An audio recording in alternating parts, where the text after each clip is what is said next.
শহরে পাঠাইছে। আমি ওই শিক্ষাগত যোগ্যতা দিয়ে কিছু না কিছু একটা করতে চাই। তোমার চাচা মামা টাকা দেয় না। এরকম না ব্যাপার। এইরকমই আগে জানতে না যে আমার টাকা নাই। তো আসছো কেন সম্পর্কে? টাকা দেখে আসতা। আমার জীবনে প্রত্যেকটা মুহূর্তে প্রত্যেকটা সেকেন্ডে তুমি আমাকে এটা বুঝাও যে আমাকে দিয়ে কিছু হবে না। আমি খুবই অযোগ্য, আমি খুবই ছোট।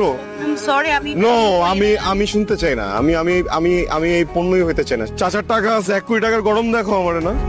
আজকের পর থেকে তুমি আর কোনোদিন আমার সাথে কথা বলবা না। না প্লিজ না। আমি তো পণ্য, এই পণ্য নট ফর সেল। ব্যাপারটা না সহজ জটিল না, বুঝছো? তোমার বান্ধবী শারমিন একজন দুর্দান্ত মানুষ, আমিও তার ব্যাপারে খুবই সিরিয়াস। কিন্তু দেখো, এত নিবেদিত প্রেমিকা না আমি হজম করতে পারবো না।